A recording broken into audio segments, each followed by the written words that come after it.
Nous allons aborder cette deuxième table ronde qui correspond à plus exposé aux risques climatiques, moins armé pour y faire face. Je me suis permis d'interroger un logiciel d'intelligence artificielle qui m'a fait quelques propositions concernant cette thématique et que je vais donc partager avec vous, si vous êtes d'accord, pour l'introduction ensuite de la table ronde. Rassurez-vous, 5 minutes seulement. Le changement climatique affecte l'ensemble de la planète, mais ses conséquences ne sont pas réparties équitablement. Les populations en situation de précarité sont non seulement plus exposées aux aléas climatiques, mais également moins armées pour y faire face. C'est l'objet de notre table ronde. Cette inégalité environnementale aggrave les injustices sociales existantes et menace les droits fondamentaux des plus fragiles. Donc, qu'est-ce que me propose ce programme d'intelligence artificielle ?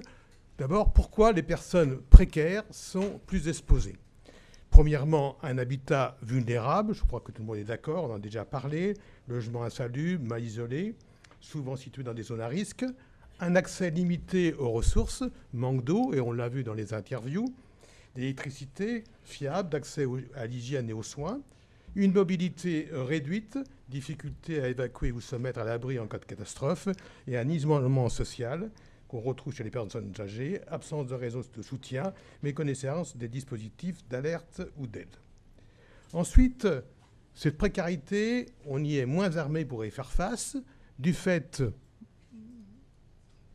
d'une faible résilience économique, pas de marge financière pour réparer, reconstruire ou se reloger après un sinistre, un accès limité à l'information, difficulté à comprendre ou recevoir les consignes de sécurité, une sous-représentation politique avec peu de voix dans les décisions d'aménagement ou de prévention, une santé fragilisée, les enfants, les personnes âgées ou malades sont plus sensibles aux effets du stress thermique de la population et ou des épidémies, on en a déjà parlé. Donc les conséquences sociales et environnementales sont évidentes, aggravation de la pauvreté, les catastrophes climatiques détruisent les biens, les emplois et les moyens de subsistance, une migration forcée dans certains cas, avec déplacements internes ou internationaux dus à la perte d'habitat ou de ressources, et un vrai cycle de vulnérabilité. Chaque événement climatique renforce la précarité, rendant les individus encore plus vulnérables au suivant. Et pour terminer, vers une justice climatique, si on peut s'exprimer de cette sorte, pour réduire ces inégalités, il serait essentiel d'intégrer les enjeux sociaux dans les politiques climatiques, de renforcer les dispositifs d'adaptation pour les plus fragiles, de promouvoir l'accès à un logement digne et à des infrastructures résilientes, et enfin impliquer les communautés précaires dans les décisions qui les concernent. Donc voilà les éléments d'introduction de cette table ronde. J'espère que vous allez partager avec moi ce programme sur le logiciel d'intelligence artificielle. Il n'y a pas eu de grands scoops, mais je crois que c'est important de le dire. Et donc le premier orateur est Papito Bernard. Il est professeur junior exposome et maladies chroniques au sein de l'Institut de recherche en santé environnementale et de travail l'IREST-INSERM à Rennes. Paquito Bernard a développé et évalué des interventions de changement du comportement visant à la lutte contre la chaleur ou la pollution de l'air intérieur afin de diminuer leurs impacts sur la santé mentale et le sommeil. Et donc, Paquito est l'investigateur principal du projet de recherche CoolSleep, financé donc par notre fondation. Et donc, Paquito va nous présenter ce programme. Et on pourra peut-être faire différemment, après chaque intervenant, une ou deux questions. On va faire différemment de la table ronde précédente. Brièvement, je vais vous donner un petit peu de contexte du projet CoolSleep. Je suis super content que la Fondation soutienne ce projet. Moi, ça a été dit, je viens du milieu de la santé publique. Quand on regarde les données probantes, les positions de l'OMS, elle nous dit que le changement climatique est le premier déterminant de la santé mondiale au XXIe siècle, donc il faut travailler là-dessus.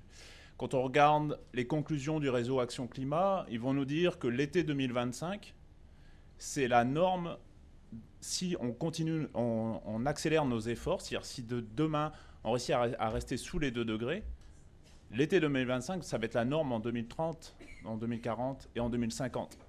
Petit rappel, on est ici à Nîmes. Cet été, le nombre de nuits tropicales consécutives a été battu. Une nuit tropicale, c'est à peu près 20 ou 21 degrés selon la Météo France. Donc il y a des enjeux autour de la chaleur, notamment en Occitanie, principalement en Occitanie si on regarde le rapport Réseau Action Climat. Et quand on regarde par exemple les travaux de Santé publique France, ils nous laissent penser que les personnes qui vivent dans des bâtiments vulnérables à la chaleur ont une faible perception des risques pour leur santé. Quand on regarde la littérature académique, ce qui est mis actuellement depuis, on va dire, un petit peu 2003, mis en place, ça a été dit par exemple, les systèmes d'alerte à la chaleur, les systèmes de référencement dans des listes de personnes fragiles, etc. Il n'y a pas de données probantes qui vont nous montrer que ça a un effet sur la santé publique, notamment sur le risque de mortalité. Donc on est face à des enjeux et on a un besoin criant de trouver et de développer des interventions et de tester leur efficacité en contexte réel. En plus de ça, la France s'est engagée à réduire son empreinte carbone pour rester sous les 1,5, c'est déjà un peu tard, mais peut-être sous les 2 degrés. Si on regarde à l'échelle nationale, l'empreinte carbone nationale, on va devoir faire des efforts, y compris le système de santé. Le système de santé français représente environ 8 à 10% de l'empreinte carbone nationale française. Donc on est face à un double dilemme. Au niveau sanitaire, ça a été présenté dans la table ronde d'avant, il y a de plus en plus de contraintes et le système de santé va devoir être de plus en plus résilient. Et en même temps, il va devoir réduire son empreinte carbone de 8 à 10% le plus vite et le mieux possible et le plus équitablement possible. Donc les enjeux de développer des interventions de prévention, c'est-à-dire de réduire le plus tôt possible l'impact sanitaire des changements climatiques pour réduire la pression sur le système de santé, il n'a jamais été aussi important que ça. La prévention, elle est au cœur, pour moi, des efforts de recherche qu'on doit mettre. Et le changement climatique aussi nous oblige à penser différemment un petit peu la santé publique sur qu'est-ce qu'une personne vulnérable. On a souvent eu, dans mon domaine, l'approche prévention primaire, secondaire, tertiaire. On va se concentrer sur les gens qui n'ont pas de problème, les gens qui ont un risque, ou les gens qui ont déjà un diagnostic de maladie chronique et on ne veut pas qu'ils deviennent multimorbides. Là, on doit un peu changer notre fusil d'épaule et plutôt réfléchir géographiquement, qui sont les gens qui, d'un point de vue des changements climatiques, vont être vulnérables en termes de santé et en termes d'exposition aux aléas climatiques. Le projet Cool Sleep, il est vraiment construit dans cette logique-là, en se concentrant sur le sommeil. Pourquoi on se concentre sur le sommeil? Parce que ça vaut la peine de mettre des efforts de prévention sur le sommeil. C'est un facteur déterminant de très très nombreux problèmes de santé physique, risque accru de diabète, de cancer, par exemple, de maladies neurodégénératatives, risque accru de troubles dépressifs majeurs, de troubles anxieux généralisés, mais aussi, plus globalement, le fait d'avoir un sommeil détérioré, c'est associé à plus de conflits intrafamiliaux, plus d'exposition à de la violence et à moins de bonnes performances académiques. Ça veut dire quoi? Ça veut dire que si on met des efforts de prévention pour prévenir l'impact des changements climatiques, notamment des vagues de chaleur sur le sommeil, on risque d'avoir des bénéfices multiples pour les personnes qui vont bénéficier de ces interventions de prévention. Si on s'intéresse à comment protéger le sommeil des fortes chaleurs, globalement, on peut être caricatural en disant qu'il y a 2 grosses approches. On peut faire des modifications structurales, penser aux passoires thermiques, mais aussi aux bouilloires thermiques, c'est-à-dire faire de la rénovation.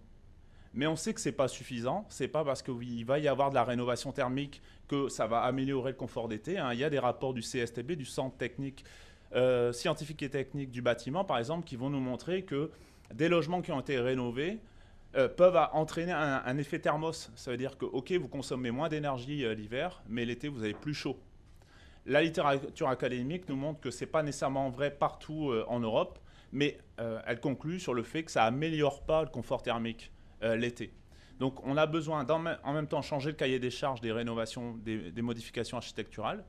Et en même temps, les études, notamment l'Agence nationale de contrôle du logement social, produit des rapports annuels et montre que chez certains bailleurs, même quand il y a des rénovations, en fait, les personnes n'adoptent pas les comportements. Par exemple, vont ouvrir en plein été à midi et le logement va se réchauffer, etc. Donc, on est sur une contrainte où on doit faire de la modification architecturale et en même temps faire de la modification au niveau plus individuel ou communautaire, si on veut.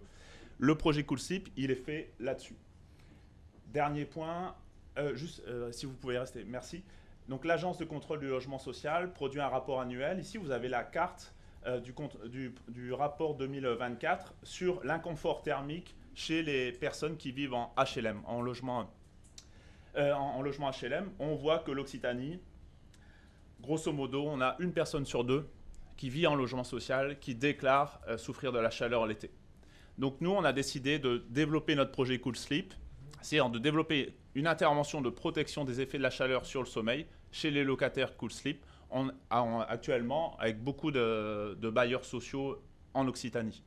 Je ne vous dirai pas lesquels, j'ai beau avoir fait mes études à Montpellier, je ne suis pas encore assez bon en géographie pour vous situer qui est où en Occitanie. On peut passer à la seconde diapo, s'il vous plaît. Donc l'idée du projet Cool Sleep, ici c'est le premier étage de la fusée, donc c'est d'essayer avec des locataires HLM et aussi des bailleurs, de comprendre qu'est-ce qui est déjà fait au niveau individuel et au niveau organisationnel pour protéger les locataires des effets de la chaleur l'été et qu'est-ce qu'eux mettent en place aussi pour protéger leur sommeil des effets de la chaleur l'été. Ensuite, ce qu'on voudrait mettre en place, c'est utiliser les nouvelles technologies pour faire de la mesure la continue du sommeil. Donc ici, vous avez peut-être une photo ici. Vous avez une entreprise française là, qui a créé un device qu'on glisse sous notre propre matelas, on le plug sur l'électricité et ça permet, sans que les participants fassent quelque chose, de mesurer la qualité et la quantité du sommeil de manière continue pendant plusieurs mois d'affilée. Donc on va utiliser ces types de mesures, couplées à des mesures écologiques instantanées. Donc pendant une semaine, une fois par mois, vous allez recevoir une notification le soir pour savoir qu'est-ce que vous avez mis en place pour lutter contre la chaleur pendant la journée, comment a été la qualité de votre sommeil, quel est votre niveau de fatigue, votre niveau d'anxiété, niveau de dépression. Ce qui nous permettra d'avoir une photo mensuelle de l'état de santé mentale et de l'état de santé physique perçu des participants. Donc on voudrait avoir cette phase observationnelle parce qu'à ma connaissance, il n'y a pas de données objectives des effets de la chaleur sur le sommeil en France et notamment chez les locataires HLM.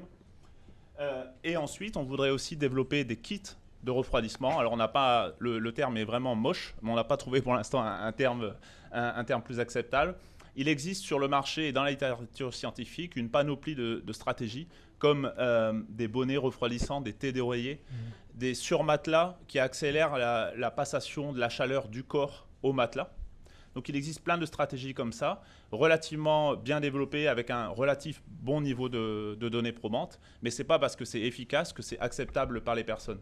Donc on voudrait aussi, dès l'été prochain, proposer à certains locataires ces types de kits pour qu'ils nous fassent ensuite, à la fin de l'été, des retours qualitatifs et quantitatifs sur l'acceptabilité, la faisabilité, l'intérêt de ce type de kit. Et l'idée ensuite, la dernière partie de la première étage de la fusée, c'est de pouvoir co-construire. Donc ce que je veux, c'est faire venir mes collègues qui sont spécialistes de la thermorégulation, des impacts du changement climatique sur la santé, etc. Dans la même salle, on va venir ici en Occitanie, dans la même salle que des locataires, pour faire dialoguer savoir académique et savoir expérientiel, pour essayer de co-construire une intervention qu'on pourrait ensuite diffuser via visioconférence, via aussi SMS. Donc le contenu qui soit vraiment co-construit avec des locataires HLM.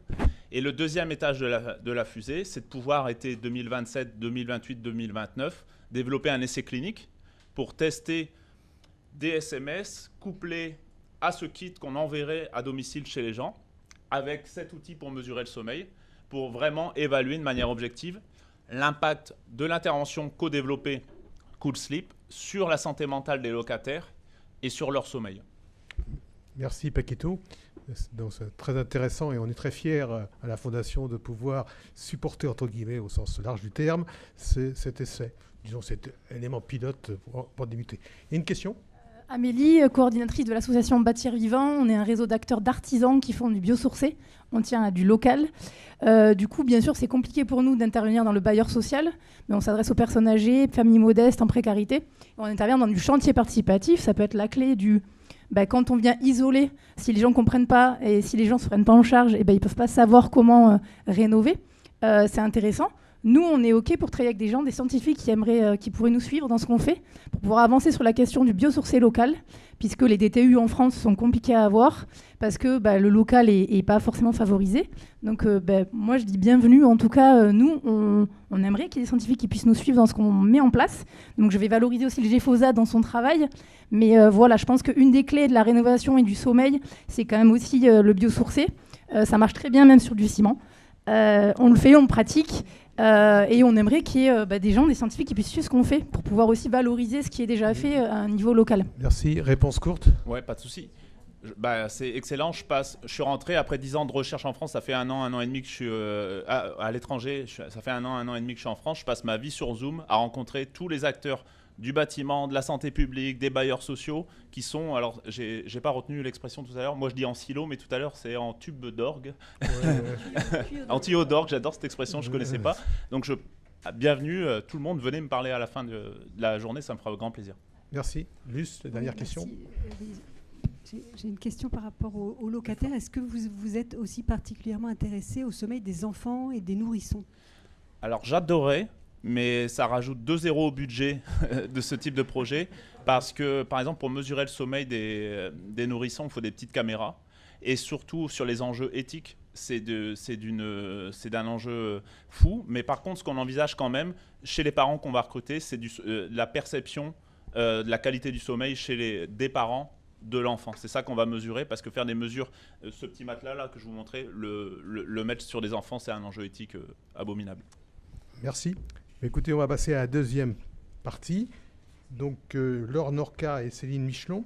Laure Norca est responsable du programme Mal-être agricole MSA Midi-Pyrénées Sud. Elle va nous présenter son projet et le réseau d'alerte suicide et situations mal-être agricole.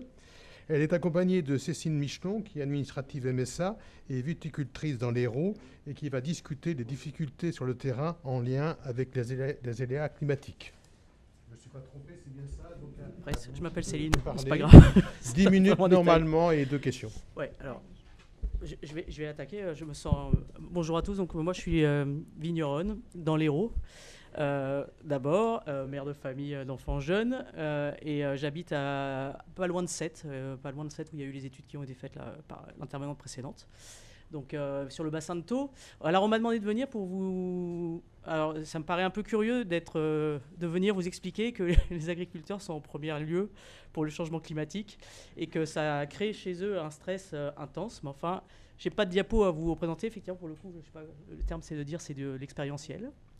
Donc je vais vous donner mon expérience terrain parce qu'on a beaucoup parlé vous avez beaucoup parlé de la canicule forcément, encore aujourd'hui, voilà. On a tous l'expérience climat, mais dans le changement climatique, il y a la canicule qui est certainement un gros problème sur des périodes d'été, sur une trentaine de jours. Mais nous, agriculteurs, on ressent le changement climatique à travers la canicule, à travers la sécheresse, à travers les inondations, à travers parfois le gel tardif qui est intervenu les 5 dernières années au moins 2 fois dans mon périmètre. Je ne parle même pas en Occitanie. Et à travers aussi, je pourrais vous dire, les épisodes de neige. Alors, donc le sujet de votre aujourd'hui, c'est précarité et changement climatique. Agriculture, forcément, le climat et la météo, c'est notre quotidien. En quoi ça nous pose encore plus de problèmes que précédemment, c'est que, pour le coup, j'ai un certain âge, demain je vais avoir 50 ans, et quand j'étais jeune, on apprenait le climat méditerranéen. Le climat méditerranéen, c'est marqué, il pleut maintenant, en septembre-octobre. L'hiver, il fait doux et sec. Et l'été, il y a quelques épisodes de pluie. Et puis, il fait environ 30 degrés. Je me rappelle que ma grand-mère regarde à la télé. Quand il a été annoncé 31 à Nîmes, c'était épouvantable. Aujourd'hui, c'est le printemps, quoi. Donc ça, c'était à peu près le cas dans lequel on évolue. Et quand on est agriculteur, on sème à une certaine date. On sait qu'il nous faut 40 jours de chaleur, 30 jours de... Voire l'hiver, il nous faut 30 jours de froid à moins de 5 degrés pour que la graine lève, etc. Enfin, je ne vais pas vous faire un cours d'agronomie, c'est pas du tout le sujet, mais malgré tout, dans notre incertitude climatique, on se veut baser sur ces grandes données. Bon an, mal an, il pleut, bon an, mal an, il fait chaud, ou bon an, mal an, il ne va pas geler. Et c'est pour ça qu'ici, dans le Languedoc, on peut faire de la vigne, il ne gèlera pas, éventuellement, on peut faire des citrons, je ne sais pas, enfin, voilà. Bon, maintenant, évidemment, vous comprenez que où est-ce que je veux en venir, c'est plus du tout le cas. Bon an, mal an, on ne sait plus rien. Bon an, mal an, on ne sait pas. L'année dernière, à 7, On en parlait, donc 7 sur les temps de taux. Il a plu moins que dans le Sahel. Il a fait moins de 250 mm de pluie. Bon, au Sahel, c'est pas une région qui est hyper reconnue pour son agriculture productiviste, quoi. C'est idiot ce que je vous dis, mais voilà. Donc, l'incertitude, elle est là. C'est-à-dire que vous commencez votre année, vous ne savez pas où est-ce que vous allez, vous ne savez pas ce que vous allez sortir et vous ne savez pas de quoi vous allez vivre. Pour autant, étant agriculteur, vous devez sortir votre travail. Ensuite, le deuxième élément de notre histoire d'agriculture, c'est que, alors là aussi je vais enfoncer une porte ouverte, forcément vous le comprenez bien, nous agriculteurs, on est des ruraux. Et donc, de ce que vous avez montré de toutes vos diapos, étant des ruraux, on est plus sujet à l'isolement. Moi je prétends, je dis souvent que agriculteur, c'est le métier le plus solitaire du monde. On peut passer une année entière sans voir personne si on n'en a pas envie. On peut s'occuper de nos bêtes, s'occuper de nos champs, monter dans nos tracteurs, être livré de ce dont on a besoin, expédier notre marchandise, et basta. Or, la solitude, c'est ce qui nous tue. Vous le savez, les agriculteurs sont une population qui, malheureusement, est très en proie au suicide, parce que c'est une profession qui est très difficile, parce que, nous on dit l'agribashing, ce qu'on nous demande de faire, l'environnement qui est un sujet qui est récurrent et sur lequel, évidemment, on est en prise en permanence. Mais cette histoire de climat, c'est plus on en a parlé, vous l'avez dit tout à l'heure, c'est anxiogène, quoi. Parce qu'on avait déjà le climat. L'agriculteur est quelqu'un de fondamentalement optimiste. Il pense toujours que ça va bien se passer, sinon on ne commencerait même pas. On ne sortirait même pas le matin, si on se disait que dans l'année, il allait faire moins de pluie qu'au Sahel. Donc on y va. Sauf qu'après, à la fin de l'année, il faut bien faire les comptes. Et quand on n'a pas de quoi nourrir sa famille, ça coince. Donc ça, plus l'isolement, ce sont des sujets qui sont très compliqués pour nous, agriculteurs, et qui nous mettent en difficulté psychologique, j'allais dire mentale, psychologique, en précarité, mais également économique, et également des problèmes de ruralité et d'isolement. Et tout ça sont des sujets qui sont traités. Alors, je vous l'ai dit, donc on vous l'a dit, on est MSA. Donc la MSA, c'est la Sécu des agriculteurs. Donc on traite tout ce qui est problème de santé, mais aussi de famille, mais aussi de psychologie. En fait, dans le monde agricole, on appelle ça le guichet unique. C'est-à-dire que vous, dans le reste du monde, vous avez la CAF, vous avez l'URSSAF, vous avez la Sécu. Nous, on a la MSA. C'est notre alpha et notre oméga. Et c'est aussi ce qu'on va bousiller en premier quand on n'est pas content, parce que c'est nos impôts. C'est paradoxal, mais tout ça, c'est paradoxal, quoi. C'est que c'est notre sécu, mais c'est aussi nous qui nous la payons. Et vous aussi, en grande partie, parce qu'on n'est pas assez nombreux. Mais voilà. Et donc, pour répondre à ces problématiques, on a développé quand même, parce qu'on ressent depuis longtemps qu'il y a ces problèmes de précarisation du public agricole et rural, parce qu'on s'occupe beaucoup de ruralité en MSA. Et donc, on a développé plein de stratégies, et notamment ce dont va vous parler Laure maintenant, qui est le dispositif. Aide-moi, le nom. L'heure à vous maintenant. Voilà. Pour détecter le mal-être agricole. Voilà. Très bien, 5 minutes. Donc du coup, vous avez bien compris que le monde agricole est assez particulier par rapport aux aléas climatiques. Donc face à ça, ça fait un moment que la MSA, donc l'alpha et l'oméga pour les agriculteurs, que la MSA a mis en place des stratégies pour prévenir les questions de mal-être et essayer d'y répondre. Et ça s'accélère depuis ces dernières années. Et pour reprendre l'expression qui a été plusieurs fois citée, le fait de travailler en tuyau d'orgue, pour éviter justement que chacun travaille dans son coin et que chaque organisation dispose et propose ses propres dispositifs, il y a eu une volonté au niveau du national de mettre en commun l'ensemble des partenaires de façon justement à ne plus travailler chacun de son côté, mais de faire ensemble en direction du monde agricole pour prévenir, pour détecter, pour accompagner, pour faire tout un tas de choses. Donc en 2022, on a eu des comités départementaux de prévention du mal-être qui ont été mis en place dans chaque département. L'objectif, c'était vraiment de dire il existe énormément de choses, il existe énormément de dispositifs et de partenaires, que ce soit associatifs, que ce soit des institutions, que ce soit des coopératives, enfin de tous bords.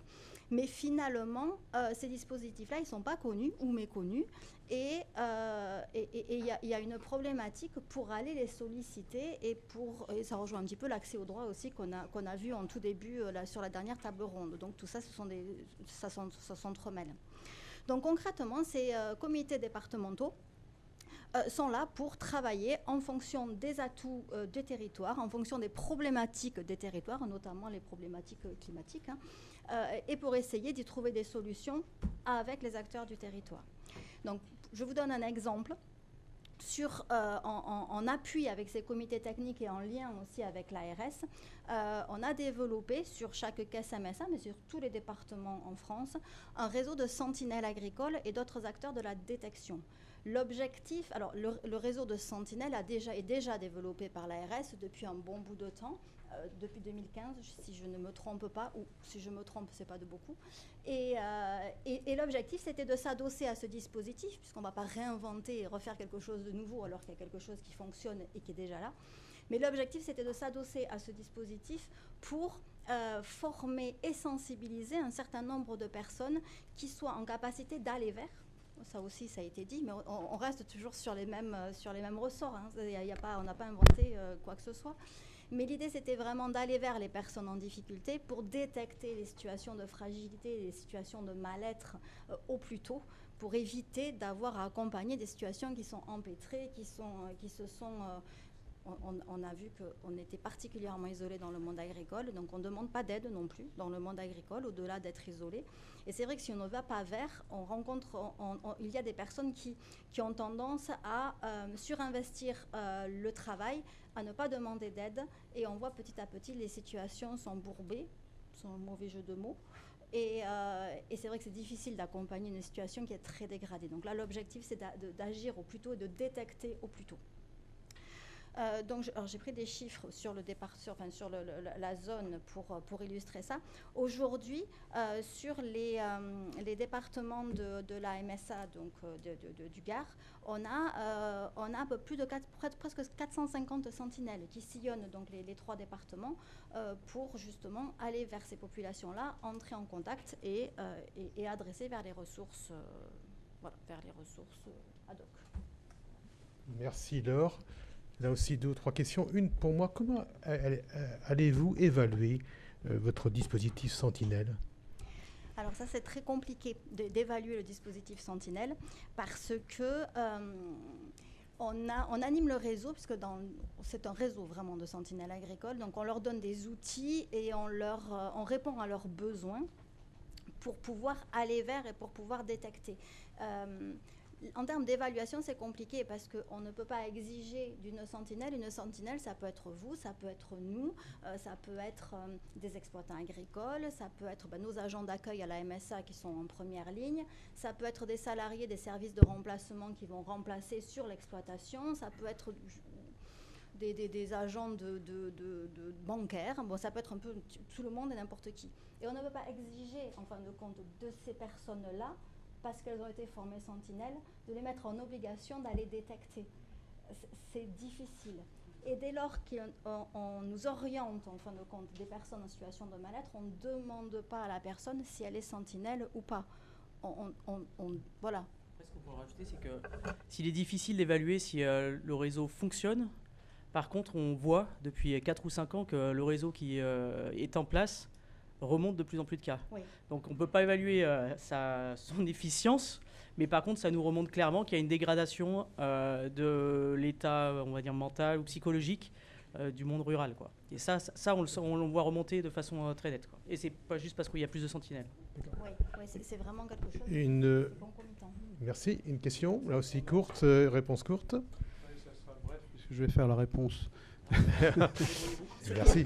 C'est le rôle des professeurs. Non, plus simplement, vous mettez le doigt sur un problème qui est commun, finalement. Le modèle que vous portez est un sentinelle. Je reviens un peu, c'est une population différente, simplement. Hein. Mais la question qui, à chaque fois, revient, c'est une fois qu'on a identifié le problème, comment on le traite, quoi. Vers qui on oriente la personne. Et donc la MSA a des dispositifs, d'ailleurs, je pense, de santé. La MSA a des dispositifs, mais pas que. Quand je parlais tout à l'heure du comité départemental de prévention du mal-être, l'objectif, c'est de mettre en œuvre, effectivement, les dispositifs propres à la MSA, mais pas que. L'objectif, c'est vraiment d'agir en coordination. Alors, en guichet unique au côté MSA, parce que le côté MSA, on est pluridisciplinaire. mais aussi travailler avec les chambres d'agriculture, les DDT, les associations de type Solidarité Paysans, les banques. L'objectif, c'est vraiment d'articuler tous les accompagnements possibles qui peuvent étayer une situation donnée. Et ça change en fonction des situations. Merci. Là, vraiment la dernière. Non, mais c'est une observation, rassure-toi Pierre, très rapide. Mais moi, je remercie Céline d'avoir témoigné. Je vous appelle par votre prénom, ça ira plus vite. Parce que le bourguignon que je suis, né dans le Pouilly-Fuissé, c'est à peu près ce que vous voulez dire, mais surtout, ça montre que selon les territoires, on n'est pas du tout astreint aux effets des aléas climatiques de la même manière. Et que donc les réponses qu'on doit apporter sont forcément différentes. Le pire serait de vouloir apporter la même réponse France entière, et là on a tout faux, parce que ça ne correspondra absolument pas à ce que vous vivez, ce que vous vivez chaque jour, chaque nuit. Et donc ça montre bien que nos politiques, elles doivent être totalement adaptées en fonction des territoires. Votre témoignage, il est précieux en fait. 2 choses que j'ajoute. 1, en Languedoc-Roussillon, sur la bordure littorale, on est ce qu'on appelle dans un hub climatique. Donc, en France, on va le prendre le plus cher de toute la France. Donc voilà. Et la deuxième chose, mais c'est ce que vous avez développé, je pense, tout au long de l'après-midi, c'est qu'en termes de réponse climatique, comme en termes de réseau social, comme en termes de précarité, vous avez parlé de aller vers, d'individualiser les réponses, et ce qu'on cherche à faire avec Sentinelle. Effectivement, il y a des grandes politiques générales pour essayer d'amoindrir le changement climatique, mais après, l'humain ou les politiques agricoles, elles se font plus au territoire, parce qu'on ne peut pas appliquer la même politique agricole au Danemark et à l'Hérault. Ça me paraît... c'est une porte ouverte, mais il faut le dire. Merci. Donc je pense qu'on va passer à un troisième orateur, le dernier orateur, M. Malik Berkani, qui est directeur territorial Occitanie Croix-Rouge française, filière de lutte contre les exclusions. Il va nous présenter un état des lieux des risques climatiques et de vulnérabilité à Nîmes et les mesures mises en place par la Croix-Rouge française. Malik. Merci. Tout d'abord, je tiens à remercier l'Université de Nîmes d'avoir donné la parole aux personnes tout à l'heure dans le mini-reportage, parce que même si nous, on se fait les porte-parole des personnes accueillies et accompagnées, on voit bien que l'impact est beaucoup plus fort et parlant quand effectivement, merci pour la télécommande, quand ça vient effectivement des personnes elles-mêmes. Alors, je voulais vous faire un petit état des lieux rapide, pour montrer en fait dans quelles difficultés aujourd'hui on se trouve, nous, le secteur de l'hébergement d'urgence. C'est-à-dire qu'on est effectivement, vous le voyez, tout le monde le constate chaque jour, des personnes qui sont à la rue. Alors c'est vrai que moi qui ai vécu dans plusieurs grandes métropoles, avant les personnes notamment, il n'y a pas si longtemps que ça, des enfants, on n'en voyait pas beaucoup dans les grandes villes. Moi, j'en voyais à Paris quand j'habitais à Paris, mais c'est vrai que dans les autres villes, j'en voyais pas beaucoup. Aujourd'hui, effectivement, on constate qu'à peu près partout, et effectivement, moi je suis en charge de la région Occitanie, donc c'est vrai qu'à peu près partout, on peut constater malheureusement des familles, des enfants à la rue.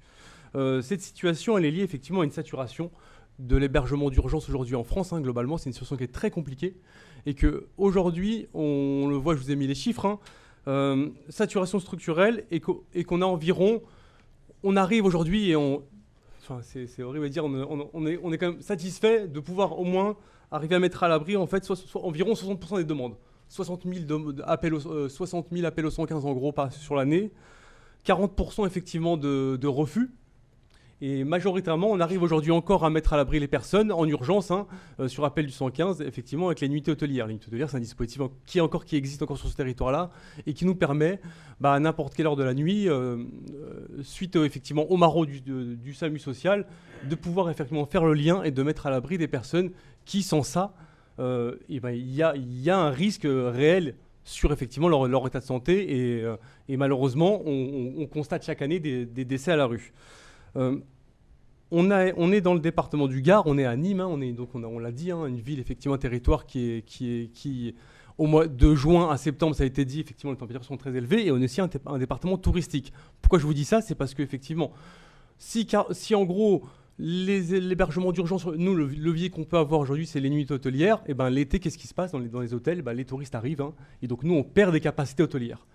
Et donc, j'ai encore cet été où les écoutes en 115 sont là à faire le relais du nombre de chambres disponibles en disant mais comment est-ce qu'on va faire ? Parce qu'on n'a plus que 10 chambres disponibles sur l'ensemble du département, donc comment est-ce qu'on fait ? Donc ça conduit forcément à ce qu'on appelle une hiérarchisation forcée des vulnérabilités. Vous allez arbitrer en disant effectivement, tout à l'heure on a vu une personne à la rue, c'est pas son choix d'être à la rue. Mais malheureusement, nous ne sommes pas en capacité de la mettre à la rue, à l'abri, parce que derrière, vous allez avoir une femme avec des enfants, une femme enceinte. Donc il y a tout ce travail d'analyse qui va être fait de se dire, effectivement, je priorise cette personne-là, parce qu'effectivement, la pire des situations étant de ne pas pouvoir mettre à l'abri une personne pour qui on se dit qu'elle ne passera pas la nuit. Donc cette réalité-là, ce que je veux dire, elle rejoint globalement la tendance nationale, qui est qu'aujourd'hui, effectivement, le système d'hébergement d'urgence est en saturation. Alors s'il est en saturation, alors j'appuie sur le bouton, rapidement, vraiment très rapidement, on a également une tension sur le parc social, puisque les personnes, effectivement, il n'y a plus de mobilité au niveau d'hébergement, parce qu'effectivement, on a une tension très très forte sur le secteur social, sur le parc social. Et l'Occitanie fait face à une crise majeure du logement social. Et le chiffre, à chaque fois, je le revérifie pour me dire est-ce qu'il est vraiment bon ce chiffre, parce que tellement il paraît incroyable. 213 000 demandes de logement. Et en fait, en attribution, on a eu 28 000 attributions de logement social. Donc les gens, effectivement, une fois qu'ils ont la chance de pouvoir intégrer un hébergement d'urgence, effectivement, la difficulté étant plutôt la sortie. Ce que je dis est évident, mais quand on voit effectivement que nous, on est sur un secteur où on est dépendant des politiques publiques du logement, on voit que quand le logement, et on sait que depuis 2017, effectivement, il y a un effondrement pour plein de raisons de la production de logements sociaux, de logements abordables, et ça a des conséquences directes sur les personnes qui sont en hébergement, et ça a des conséquences directes sur des personnes qui sont à la rue. Et donc, effectivement, les chances d'accéder à un logement sont d'autant plus compliquées. Alors, les risques climatiques. Donc, on l'a dit, les canicules, effectivement, les personnes, l'exposition. Également, donc l'exposition à la rue, et on a également la difficulté, et c'est le secteur, et c'est aussi de manière structurelle, c'est la difficulté, effectivement, de pouvoir, une fois que vous êtes quand même à l'abri, de pouvoir vous rafraîchir. Il a été dit tout à l'heure, la question, effectivement, des températures dans le logement. Sur des centres d'hébergement où vous avez 2-3 personnes par chambre, où, bien entendu, il n'y a pas de climatisation, la difficulté, elle reste entière. C'est-à-dire que même la mise à l'abri en elle-même ne suffit même plus, effectivement, parce que aller trouver un centre d'hébergement qui va pouvoir investir dans une climatisation dans le contexte financier qu'on a, c'est pas possible. Le parc est vieillissant, la difficulté, effectivement, pour les associations étant de pouvoir, effectivement, proposer des hébergements qui s'adapteraient à ces conditions climatiques. Et ce qui n'est malheureusement pas le cas. La chaleur, plus l'inondation, je voulais en parler également parce qu'effectivement, on parle de la canicule. Nous, on intervient également, moi je pense à la ville d'Alès où effectivement, on a des personnes dans le cadre des maraudes, des maraudeurs qui vont effectivement sur ce territoire-là. Et le sujet étant notamment, je pense, au Gardon. Le Gardon, effectivement, quand vous avez des inondations, le Gardon monte. Et il y a des camps de personnes qui effectivement sont toute l'année au niveau du Gardon. Donc les équipes leur disent, attention, là aussi, crainte. Si l'eau monte, vous risquez d'y rester. Donc la question d'effectivement des inondations et également la question, j'ai évoqué rapidement la question effectivement de la structuration des hébergements et de la difficulté effectivement de pouvoir se rafraîchir, mais la difficulté aussi pour les personnes, et ça on le sait malheureusement, c'est qu'en fait plus vous vivez à la rue, plus vous développez des pathologies psychiques, et ensuite la difficulté étant pour ces personnes-là effectivement de pouvoir cohabiter dans une chambre à 3 quand vous avez des pathologies psychiques, pour les structures de pouvoir effectivement gérer des personnes qui sont en rupture de traitement, et tout ça, ça favorise. C'est-à-dire que même quand le 115 a orienté, la difficulté étant le maintien des personnes, parce que là, vous faites cohabiter différentes personnes avec différentes problématiques psychiques. Alors, une fois qu'on a dit ce qui est très joyeux, j'en conviens, quand même, qu'est-ce qu'on fait ? Le renforcement, on a beaucoup parlé d'aller vers. Alors effectivement, le renforcement de l'amplitude, il faut qu'on puisse s'adapter, il faut qu'on puisse nous déployer, et c'est ce qu'on fait. On modifie les amplitudes pour intervenir plus tôt, plus tard le soir. L'objectif étant effectivement de pouvoir toucher le maximum de personnes, et que dans ces politiques d'aller vers, que les équipes puissent rencontrer le maximum de personnes. Mise en place quand même de lieux climatisés, ça rentre dans les réflexions des structures. Alors effectivement, nous au niveau de la Croix-Rouge, on a un dispositif antenne médicale. On a l'accueil de jour, qu'on a fait la rénovation de l'accueil de jour pour famille. Et effectivement, on a privilégié, comme il y a 3 ans, la mise en place de climatisation. Donc ça c'est un point, et tout à l'heure j'en ai dit un mot. La distribution de bouteilles d'eau. Alors moi je me posais la question, si j'en parlais vraiment en disant, mais ils vont me dire, mais ils distribuent des bouteilles d'eau. Et alors et j'ai été vraiment, et ça fait longtemps que je suis dans le secteur, la personne qui a été interrogée, qui nous expliquait que cette bouteille d'eau-là valait 1,50 €. Donc je me suis dit, oui, effectivement, en fait, l'accès à l'eau, c'est pas naturel. 1,50 €, quand vous êtes à la rue, vous ne pouvez pas payer 1,50 €. Donc effectivement, cette distribution d'eau qu'on fait, on la maintient, et elle est ô combien importante.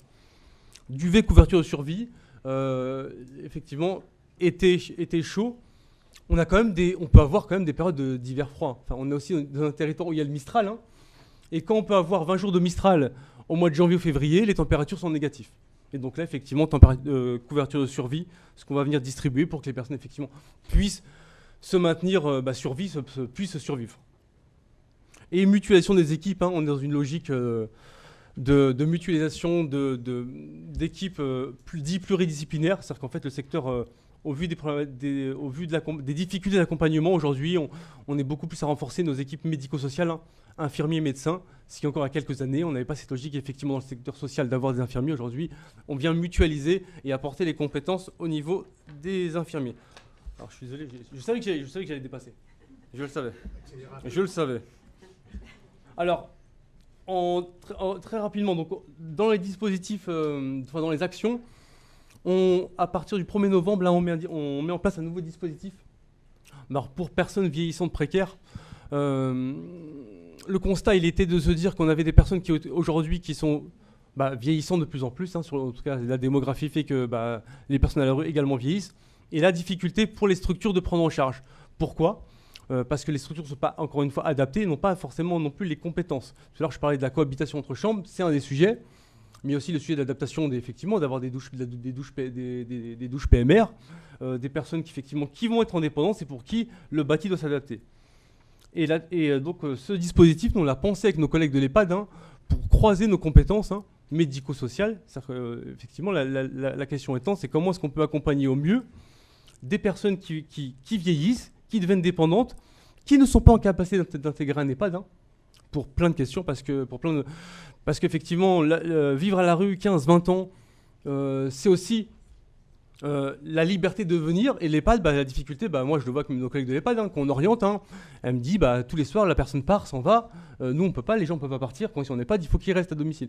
Et donc là, on voit qu'effectivement, l'EHPAD aujourd'hui classique, hein, n'est pas conçu pour effectivement prendre en charge des personnes qui ont eu des parcours longs à la rue, et pour qui effectivement, il y a une adaptation et une prise en charge qui va être spécifique. Hein. Donc, c'est l'EHPAD hors les murs, dans les murs. C'est exactement ça. C'est un EHPAD hors les murs, dans les murs. Voilà. Et en même temps, c'est la préparation à une orientation aussi vers l'EHPAD. Comment ? 3 minutes. Mais j'ai le micro maintenant, donc voilà. Non, mais alors après, non, mais juste nous, c'est un peu en termes de plaidoyer. Ce qu'on dit, c'est qu'effectivement, il y a un sujet, vous l'auriez compris, c'est la relance de la production de logements. Voilà, on est quand même tenu à ça. Et que ça vient créer de la difficulté.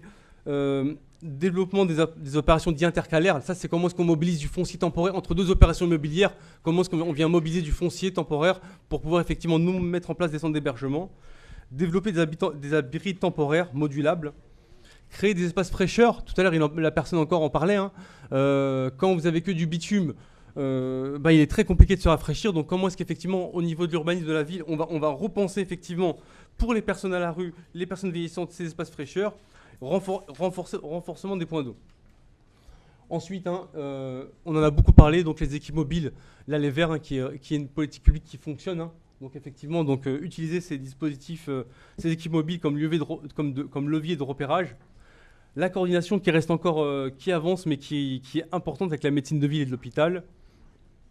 Et effectivement, développer des partenariats parce qu'on a encore des personnes qui refusent d'accéder en hébergement parce que la question des animaux de compagnie, les centres d'hébergement ne peuvent pas prendre en charge. Et la dernière slide, je vous promets, c'est informer les personnes à la rue.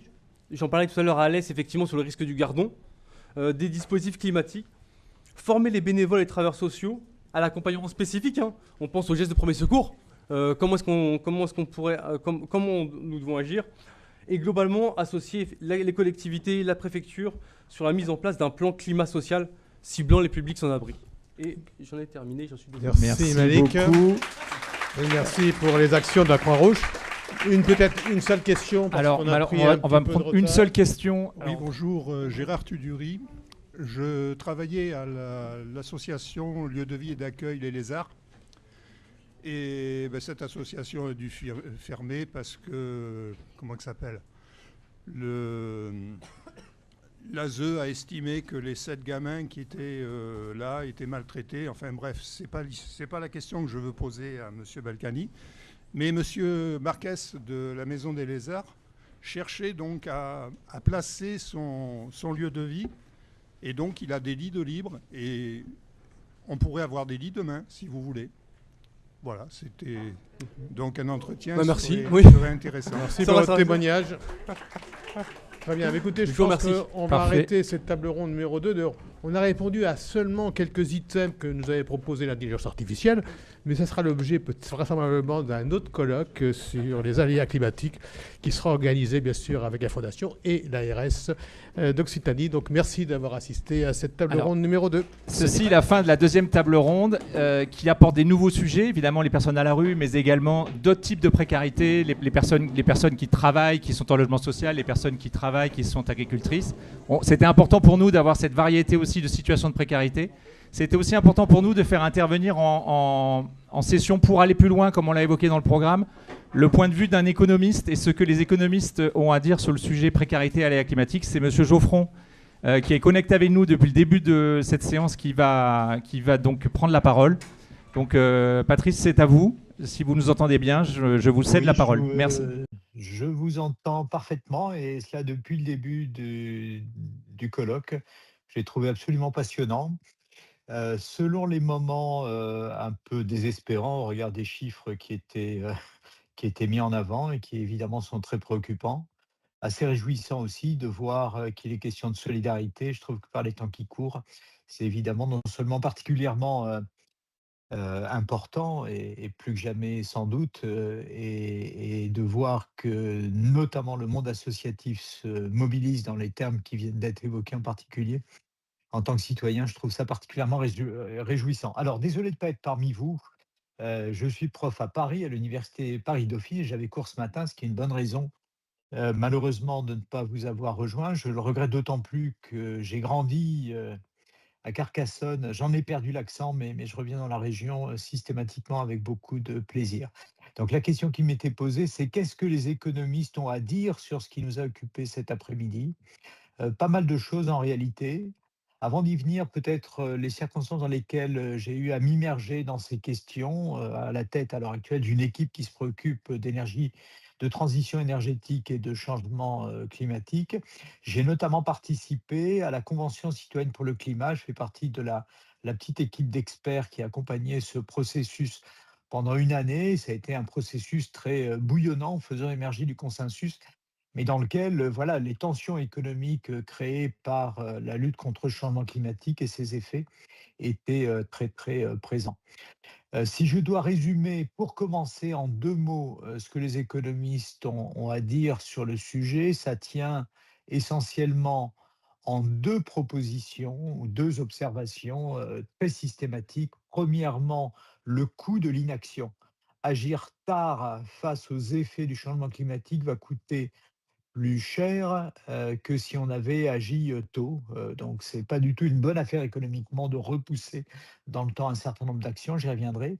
Et puis, le deuxième résultat qui est étayé, c'est que les risques associés au changement climatique, et ensuite je les catégoriserai, eh bien, produisent un effet sur les plus faibles et donc évidemment dans des sociétés qui sont déjà fragilisées, ça va être un facteur de précarisation additionnelle.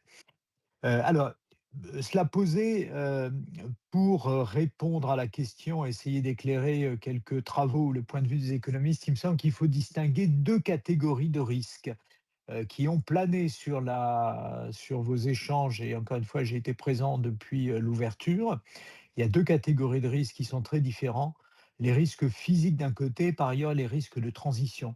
C'est une distinction qu'on trouve notamment dans les travaux du GIEC. Les risques physiques, c'est notamment les aléas, et je vais y venir juste après. Les risques de transition, ce sont les impacts économiques des transformations sociétales au rythme des politiques publiques, notamment mises en œuvre pour lutter contre les effets du changement climatique ou les atténuer. Ce sont deux catégories différentes et il me semble qu'il faut les considérer l'une après l'autre. Donc si on regarde les risques physiques, alors vous avez à peu près tout dit dans l'après-midi, mais en vous centrant peut-être essentiellement sur les aléas, donc les aléas voilà, des crues telles que celle qui a endeuillé Valence l'an dernier, donc des phénomènes soudains, très violents, ou alors ce qu'on a eu à vivre collectivement en Europe cet été, qui a fait l'objet d'évaluations économiques, hein, donc la canicule précoce qu'on a connue dans toute une partie de l'Europe en juin, et puis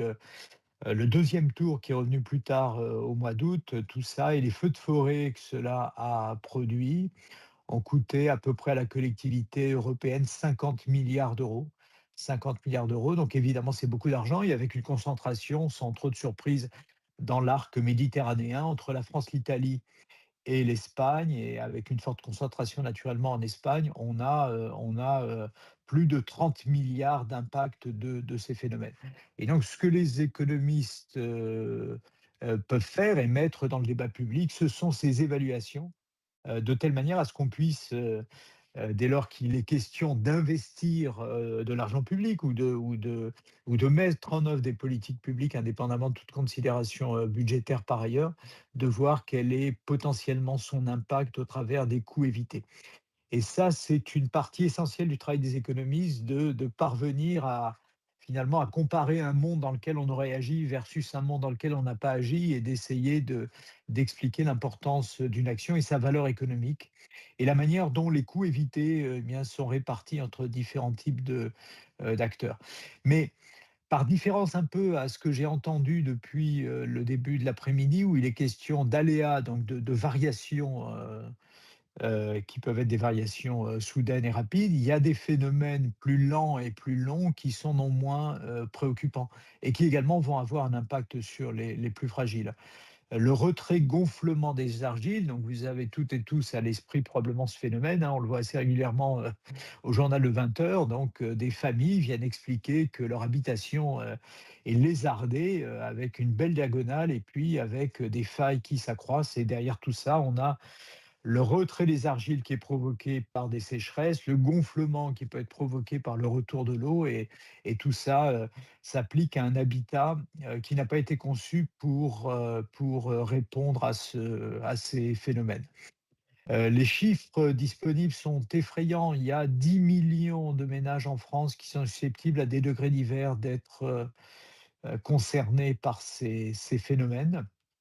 Et donc évidemment, derrière tout ça, on va avoir un impact patrimonial potentiellement très violent dans des familles dont l'habitat peut être le seul patrimoine. Donc là également, ça peut être un facteur à la fois de dégradation évidemment de ce patrimoine, et donc de fragilisation économique, et qui peut se répercuter évidemment sur la génération des héritiers, dès lors qu'on va soit ne pas transmettre de patrimoine, soit transmettre un patrimoine qui aura été dégradé.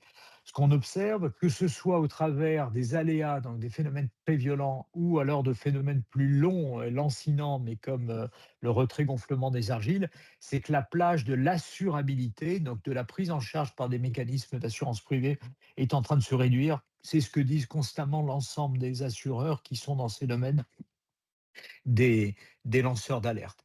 Et donc évidemment, dès lors que ça peut être le cas pour le retrait-gonflement des argiles, on est face à des phénomènes qui ne peuvent pas être assurés, eh bien on va se retrouver avec des ménages qui d'un côté pourront avoir la possibilité d'autofinancer en tout ou partie les réparations, et donc de préserver leur patrimoine, ou de prendre des actions de prévention à l'encontre du RGA. Ou au contraire qui ne pourront pas, et qui à ce moment-là subiront l'impact qui pourrait les faire aller vers la précarité ou accroître leur précarité.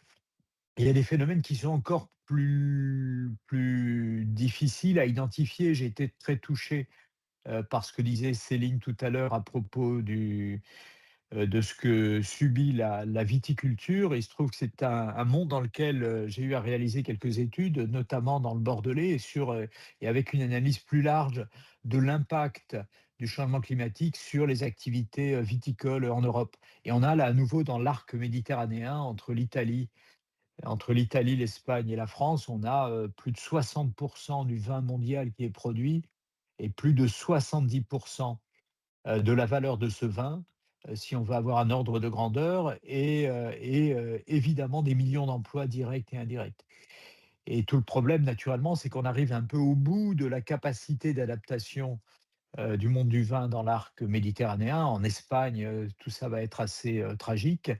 Et de fait, tout ça ne peut mécaniquement qu'avoir des effets à nouveau patrimoniaux en termes d'emploi extrêmement importants. Et ce qui est évidemment problématique, c'est que certes, on vous dit, bah voilà une stratégie d'adaptation, enfin le vin qui sera plus produit dans le pourtour méditerranéen sera produit au nord de la Loire ou sera produit en Scandinavie, c'est d'ores et déjà un peu le cas. Mais évidemment, ce type de raisonnement n'a pas de sens parce que la question, ça n'est pas uniquement de continuer à boire du vin, mais c'est de préserver la culture, le patrimoine qui est associé à des terroirs et la stratégie d'adaptation qui consiste à dire on va aller 200 km au nord, évidemment, elle conduit à se déraciner dans tous les sens du terme. Et c'est un autre exemple de ce que peuvent être les effets du changement climatique avec un impact économique négatif susceptible d'être très lourd évidemment dans notre économie au regard à la fois du poids de l'agriculture et du poids de la viticulture singulièrement et qui ne peut pas se résoudre par ces formes d'adaptation avec un déplacement sur la carte. Alors tout ça conduit aussi à faire des calculs économiques qui permettent notamment, dès lors qu'il va falloir investir de l'argent public, de comprendre la portée d'efforts d'adaptation. J'y reviendrai un peu plus loin dans quelques minutes en conclusion. Et puis également d'identifier le cousin maudit de l'adaptation qui est la maladaptation. Alors la maladaptation, typiquement, c'est dans un logement qui est mal isolé et qui a des performances médiocres l'hiver, l'été aussi, et c'est un problème qui devient d'autant plus crucial, évidemment, par temps de canicules répétées. J'ai été extrêmement intéressé de ce que j'ai entendu dans la précédente table ronde sur ces travaux sur la manière d'améliorer le sommeil. Eh bien, une maladaptation, typiquement, et malheureusement, ça peut être nécessaire de mettre des clims d'appoint. Et une clim d'appoint, schématiquement, ça consiste sur un bateau à écoper l'eau plutôt que de mettre le bateau hors d'eau et de faire des travaux à ce moment-là d'efficacité dans le logement qui peuvent permettre de réguler, en tout cas partiellement, ces phénomènes de canicule. Donc voilà ce que les économistes vraiment à marche forcée dans ce que j'ai à vous dire et ont à dire sur la question des risques physiques. Et j'allais dire cette question des risques physiques, on l'observe et on la touche du doigt malheureusement de plus en plus. Et donc il y a également des politiques publiques de prévention ou des actions, tout ce qui a été évoqué depuis le début de l'après-midi, qui font qu'on commence à prendre la mesure de ce phénomène et avec une difficulté certes qui est de l'adapter à différents territoires. Il a été dit tout à l'heure, je souscris évidemment que la question de l'adaptation aux effets du changement climatique, elle ne peut pas avoir un caractère national ou a fortiori européen, elle va devoir s'apprécier territoire par territoire. Dans le nord de la France, on a certaines de nos concitoyennes et concitoyens qui ont les pieds dans l'eau systématiquement un mois par an, alors que il y a des réseaux vers Perpignan, pour ce que j'en ai compris, on a des espaces qui sont en voie de désertification. Et évidemment, les stratégies d'adaptation et ce qu'il convient de faire collectivement n'est pas du même ordre selon qu'on est au nord ou selon qu'on est au sud, là, en l'occurrence. Alors, la deuxième catégorie de risques est plus insidieuse, ce sont les risques de transition. Les risques de transition, si on veut les matérialiser, on les a touchés du doigt assez violemment au moment de la crise des Gilets jaunes. Nos concitoyennes et concitoyens qui, assez énervés, sont venus notamment à Paris autour de la place de l'Étoile, n'étaient pas là en scandant on se fout du climat, c'était absolument pas ça. Mais ça consistait à dire, si on décrypte un peu avec recul, nos équipements. Alors, les équipements, ça peut être évidemment un véhicule thermique, un vieux diesel, ou ça peut être une cuve à fioul adossée à un pavillon, ne sont pas adaptés à l'évolution des règles et notamment à cette taxe carbone. Et tout ça dans un contexte dans lequel le prix du baril avait été multiplié par 2 en l'espace de 2 ans, et donc ça a donné ce caractère assez explosif. Parce que ces risques de transition aboutissent, donc ces transformations, des règles vont avoir un impact sur la valeur des actifs économiques qui constituent le patrimoine, et ces effets redistributifs, si on n'y veille pas, et malheureusement, avec cette taxe carbone, on n'y avait pas suffisamment veillé, de toute évidence, eh bien tout ça peut avoir des effets redistributifs très violents qui évidemment, limite, si on ne parvient pas à accompagner les ménages qui ont soit ces problèmes de mobilité dont il a été également question durant l'après-midi, ou a fortiori des problèmes de logement. Tout ça est forcément de nature à réduire le rythme de la transition, et il est possible que ce soit ce qu'on observe à l'heure actuelle en termes de politique publique. Ce qu'on qualifie de backlash, de retour en arrière en termes de politique environnementale, doit s'interpréter également dans ce contexte. Il y a d'autres phénomènes plus récents et qui sont issus, néanmoins en amont d'une volonté de bien faire, qui peuvent aboutir à ces tensions. J'ai mentionné le fait que j'avais fait partie de l'équipe qui accompagnait la Convention citoyenne pour le climat, et c'est cette convention qui a promu l'idée de faire sortir progressivement du parc locatif les logements G, F, et progressivement en remontant de telle manière à obliger les propriétaires à faire des investissements de mise, d'amélioration du confort, des performances thermiques de ces logements. En première analyse, c'est une bonne idée. Après, les conditions de mise en œuvre, telles qu'on les voit à l'heure actuelle, peuvent créer des tensions locatives en mettant hors marché une partie de ce parc, ou en conduisant des propriétaires qui n'ont pas les moyens à faire les travaux, à vendre leurs biens, évidemment avec une décote, hein. Donc c'est le phénomène d'actifs échoués que j'évoquais un peu plus haut. Et donc il faut trouver le bon équilibre, et à nouveau, il y a des évaluations économiques qui peuvent aider à éclairer ces phénomènes, et à éclairer l'action publique. Il faut bien distinguer les risques physiques. On a tendance à s'y concentrer parce que, enfin, j'en parlais ce matin à mes étudiants dans des termes très directs dont je vais les employer, parce que ça fout la trouille, évidemment. Et désormais, à la différence de ce que pouvait être le monde il y a 15 ou 20 ans, on a toutes et tous fait l'expérience de ces risques physiques, ne serait-ce que cet été, au travers des canicules, et parfois plus violemment encore en se retrouvant à proximité. C'est le cas assez régulièrement à Nîmes, me semble-t-il, par exemple, de phénomènes de crues assez violents. Mais tout ça ne doit pas conduire à négliger, à occulter les risques de transition, parce que ces risques de transition, ils ont en commun avec les risques physiques de fragiliser plus encore les plus fragiles d'ores et déjà. Et évidemment, il faut parvenir à avoir un panorama qui permet de prendre en compte ces deux familles de risques. Sinon, la société se bloque dans ses évolutions, et ce qui est problématique à bien des égards, naturellement, mais ce qui est notamment problématique en ce sens que la réduction du rythme de la transition nous maintient très dépendants en matière d'énergie fossile. Or, la réalité des choses, c'est qu'il y a une menace majeure sur notre société. On l'a vu en 2022, hein, avec cette crise qui est foncièrement enfin, cette crise énergétique de 2022, qui est une crise, voilà, des tensions et de la manière dont on a voulu nous tordre le bras au travers de nos fournitures de pétrole et de gaz, mais surtout de gaz. Donc c'est une menace qui continue à planer sur nous, et réduire le rythme de la transition, c'est rester exposé à ce type de choc. Et il est évident que l'état des finances publiques ne permettra pas d'y faire face dans les mêmes conditions que ça a été le cas en 2022.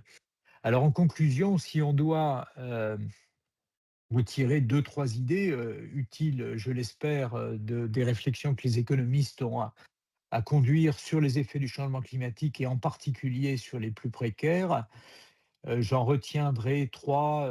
Ça pourrait être plus long, mais je sais d'ores et déjà que nous sommes très en retard. Donc premièrement, les travaux des économistes peuvent aider à avoir des politiques publiques qui soient mieux ciblées que ça n'a été le cas dans certaines circonstances. Je reviens par exemple à 2022. en 2022 face à un choc qui avait conduit à multiplier par 10 le prix du gaz sur les marchés de gros et par 15 par moment le prix de l'électricité, l'État a été très protecteur en gelant les tarifs. C'est-à-dire que si à la maison vous étiez au tarif régulé, tarif réglementé d'EDF, eh bien, le prix de votre électricité schématiquement a été gelé et également le prix du gaz. Alors tout ça crée ce que les économistes appellent un effet d'aubaine, dans la mesure où les millions de ménages qui sont des précaires énergétiques en la circonstance ont bénéficié de la même protection, plutôt je vais le dire à l'inverse, les ménages les plus aisés, ou Bernard Arnault peut-être, si tant est qu'il soit encore chez EDF par exemple, eh bien, a bénéficié de la même stabilisation de ces tarifs que les plus précaires. Et donc évidemment, ce faisant, on a une gabegie d'argent public. C'est d'ailleurs ce qu'a dit la Cour des comptes. Et donc les économistes peuvent veiller à un meilleur ciblage des mesures de politique publique. Ça, c'est un premier résultat. Un deuxième résultat qui me paraît également intéressant pour vos discussions, euh, veiller à lutter contre la précarité, c'est à la fois cibler des mesures vers les ménages ou les personnes qui sont en situation de précarité, mais c'est également, face aux effets du changement climatique, maintenir les infrastructures. Alors les infrastructures, ça peut être le cas au sens premier du terme, les routes, le rail, parce qu'à nouveau, une dégradation dans ces domaines va avoir un impact plus fort sur les précaires, mais également les services publics et l'hôpital singulièrement. Je sais devant qui je parle cet après-midi. Donc il faut bien avoir à l'esprit cette dimension. Une société qui va pouvoir avancer face aux différents défis climatiques, c'est une société qui saura maintenir ce qui la structure et pas uniquement une société qui saura cibler des mesures spécifiquement à l'égard des précaires. Troisièmement, et dans la mesure où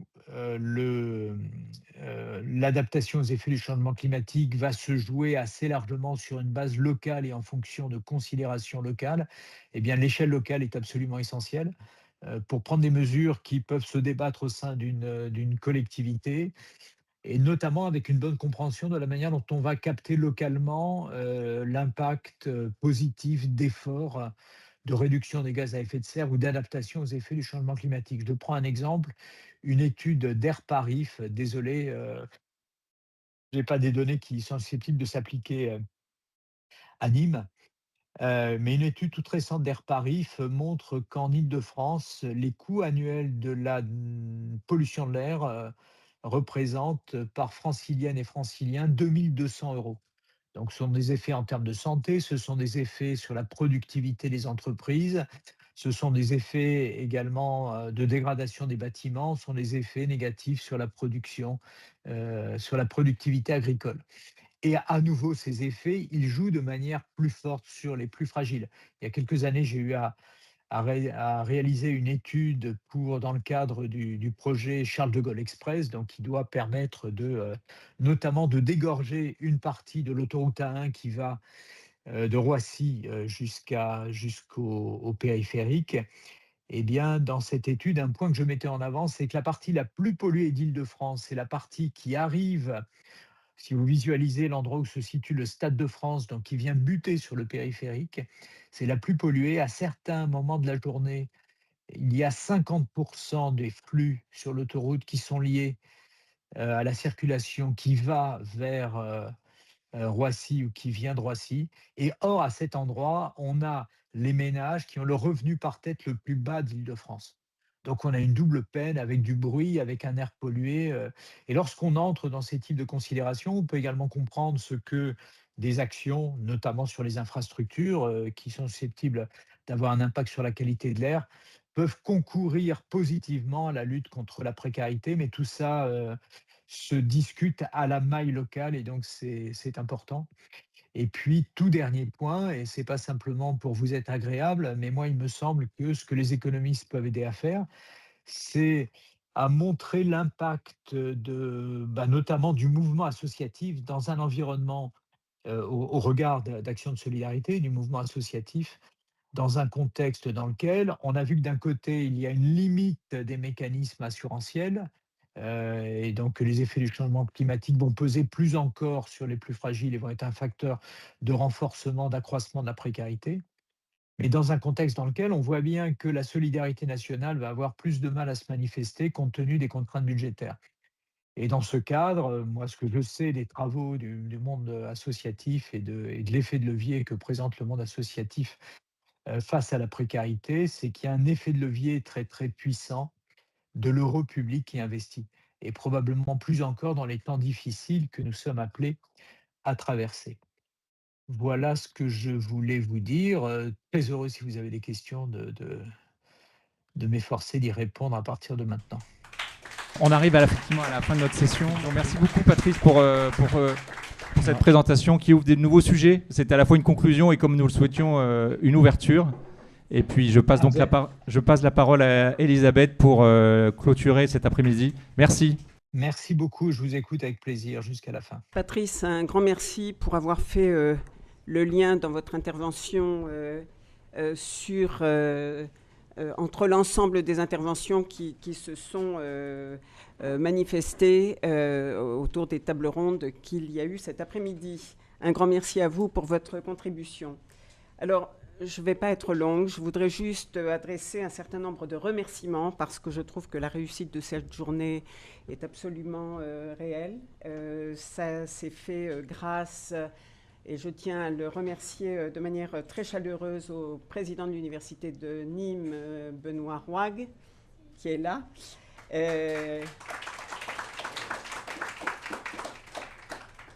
À ses équipes proches, Jean-Marc Blanc et Kim Iker, qui véritablement ont donné beaucoup de sens et beaucoup de leur personne dans tout ce qui a été dit et réalisé cet après-midi. Merci vraiment à vous. Merci aux collègues de l'audiovisuel et des affaires générales qui ont aidé à l'organisation de cette journée que j'ai trouvée particulièrement efficace, gentille et contribuant réellement à la qualité de l'accueil cet après-midi. Merci beaucoup. Un merci tout particulier au directeur général de l'Agence régionale de santé d'Occitanie, Didier Jaffre, sans qui les programmes de travail relatifs aux aléas climatiques et aux diverses formes de précarité en Occitanie n'auraient pas vu le jour. C'est une thématique qui, au moment où elle nous a été proposée, était vraiment le fruit d'un volontarisme du directeur général de l'ARS et à la fois, je dirais, le fruit d'une vision pour l'avenir. Chaque mois qui passe nous confirme la pertinence des sujets qui ont été proposés. Et il nous a fallu batailler, d'ailleurs, en tant que fondation, pour que des équipes académiques et d'experts investissent ces problématiques à l'université et dans l'univers de la recherche en général. La partie n'est pas encore gagnée, mais je pense que quand même, on sent bien que c'est un mouvement qui s'accélère et que ceux qui réfléchissent et embrassent ce type de thématique commencent à être plus nombreux et plus organisés. Et ça, c'est un signe véritablement de réussite. Mais il a fallu quand même qu'il y ait une véritable volonté à cet égard. Un grand merci également à tous ceux qui ont bien voulu investir autour des tables rondes, universitaires, experts, représentants des associations et acteurs de terrain, qui accueillent, qui aident les personnes en grande difficulté. Ils sont les témoins privilégiés des répercussions des aléas climatiques sur ces populations, au contact desquelles ils sont en permanence. Ils sont aussi ceux qui peuvent avoir le regard le plus pertinent sur les dispositifs d'aide aux personnes. Leur présence et leur contribution nous sont véritablement indispensables. Merci à eux. Je nomme les Petits Frères des Pauvres, dont le témoignage a été vraiment extrêmement positif et intéressant. La Croix-Rouge française, qui est particulièrement investie. On a entendu tous ce que Malik nous en a rapporté. Je ne sais pas s'il y a une représentante des banques alimentaires ici. Madame Cress, est-elle là? En tout